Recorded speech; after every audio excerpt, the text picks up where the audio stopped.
व्यवस्था विवरण अध्याय 5। व्यवस्था विवरण अध्याय 5।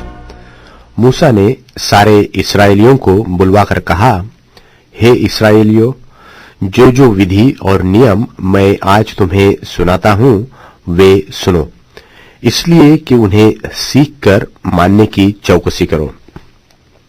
हमारे परमेश्वर यहोवा ने तो होरेब पर हमसे वाचा बांधी। इस वाचा को यहोवा ने हमारे पितरों से नहीं, हम ही से बांधा, जो यहाँ आज के दिन जीवित है। यहोवा ने उस पर्वत पर आग के बीच में से तुम लोगों से आमने सामने बातें की।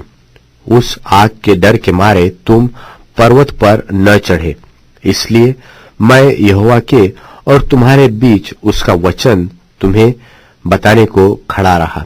तब उसने कहा, तेरा परमेश्वर यहोवा जो मुझे दासत्व के घर अर्थात मिस्र देश में से निकाल लाया है, वह मैं हूं। मुझे छोड़ दूसरों को परमेश्वर करके न मानना। तू अपने लिए कोई मूर्ति खोद कर न बनाना, न किसी प्रतिमा बनाना जो आकाश में व पृथ्वी पर व पृथ्वी के जल में है। तू उनको दंडवत न करना और न उनकी उपासना करना, क्योंकि मैं तेरा परमेश्वर यहोवा जलन रखने वाला परमेश्वर हूं, और जो मुझसे बैर रखता है उनके बेटों, पोतों और परपोतों को पितरों का दंड दिया करता हूं, और जो मुझसे प्रेम रखते हैं और मेरी आज्ञाओं को मानते हैं उन हजारों पर करुणा किया करता हूं। तू अपने परमेश्वर यहोवा का नाम व्यर्थ न लेना, क्योंकि जो यहोवा का नाम व्यर्थ ले वह उसको निर्दोष न ठहराएगा। तू विश्राम दिन को मानकर पवित्र रखना, जैसे तेरे परमेश्वर यहोवा ने तुझे आज्ञा दी। 6 दिन तो परिश्रम करके अपना सारा काम काज करना, परंतु 7वां दिन तेरे परमेश्वर यहोवा के लिए विश्राम दिन है। उसमें न तू किसी भांति का कामकाज करना, न तेरा बेटा, न तेरी बेटी, न तेरा दास, न तेरी दासी, न तेरा बैल, न तेरा गधा, न तेरा कोई पशु, न कोई परदेशी भी जो तेरे फाटकों के भीतर हो, जिससे तेरा दास और तेरी दासी भी तेरी नाई विश्राम करे। और इस बात को स्मरण रखना कि मिस्र देश में तू अपना दास था, तू आप दास था, और वहां से तेरा परमेश्वर यहोवा तुझे बलवंत हाथ और बढ़ाई हुई भुजा के द्वारा निकाल लाया। इस कारण तेरा परमेश्वर यहोवा तुझे विश्राम दिन मानने की आज्ञा देता है।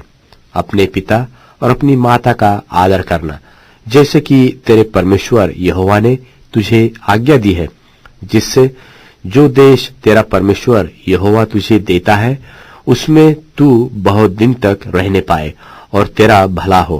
तू हत्या न करना, तू व्यभिचार न करना, तू चोरी न करना, तू किसी के विरुद्ध झूठी साक्षी न देना, तू न किसी के पत्नी का लालच करना और न किसी के घर का लालच करना, न उसके खेत का, न उसके दास का, न उसकी दासी का, न उसके बैल व गधे का, न उसकी किसी और वस्तु का लालच करना। यही वचन यहोवा ने उस पर्वत पर आग और बादल और घोर अंधकार के बीच में से तुम्हारे सारी मंडली से पुकार कर कहा, और इससे अधिक और कुछ न कहा। और उन्हें उसने पत्थर की 2 पटियों पर लिखकर मुझे दे दिया। जब पर्वत आग से दहक रहा था और तुमने उस शब्द को अंधियारे के बीच में से आते सुना, तब तुम और तुम्हारे गोत्रों के सब मुख्य मुख्य पुरुष और तुम्हारे पुरनिये मेरे पास आए, और तुम कहने लगे कि हमारे परमेश्वर यहोवा ने हमको अपना तेज और अपनी महिमा दिखाई है, और हमने उसका शब्द आग के बीच में से आते सुना है। आज हमने देख लिया कि यद्यपि परमेश्वर मनुष्य से बातें करता है तो भी मनुष्य जीवित रहता है। अब हम क्यों मर जाए, क्योंकि ऐसी बड़ी आग से हम भस्म हो जाएंगे।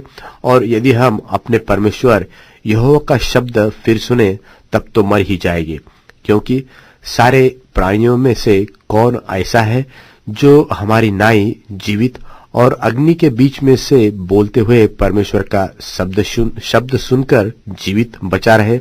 इसलिए तू समीप जा और जो कुछ हमारा परमेश्वर यहोवा कहे उसे सुन ले। फिर जो कुछ हमारा परमेश्वर यहोवा कहे उसे हमसे कहना और हम उसे सुनेंगे और उसे मानेंगे। जब तुम मुझसे ये बातें कह रहे थे तब यहोवा ने तुम्हारी बातें सुनी। तब उसने मुझसे कहा कि इन लोगों ने जो जो बातें मुझसे कही है मैंने सुनी है। इन्होंने जो कुछ कहा वह ठीक है। भला होता कि उनका मन सदैव ऐसा ही बना रहे कि वे मेरा भय मानते हुए मेरी सब आज्ञाओं पर चलते रहे, जिससे उनकी और उनके वंश की सदैव भलाई होती रहे। इसलिए तू जाकर उनसे कह दे कि अपने अपने डेरों को लौट जाओ, परंतु तू यही मेरे पास खड़ा रह और मैं वे सारी आज्ञाएं और विधियां और नियम जिससे तुम्हें उनको सिखाना होगा तुझसे कहूंगा, जिससे वे उन्हें उस देश में जिसका अधिकार मैं उन्हें देने पर हूं माने। इसलिए तुम अपने परमेश्वर यहोवा की आज्ञा के अनुसार करने में चौकसी करना, न तो दाहिने मुड़ना और न बाएं। जिस मार्ग पर चलने की आज्ञा तुम्हारे परमेश्वर यहोवा ने तुमको दी है उस सारे मार्ग पर चलते रहो कि तुम जीवित रहो और तुम्हारा भला हो, और जिस देश के तुम अधिकारी होगे उसमें तुम बहुत दिनों के लिए बने रहो।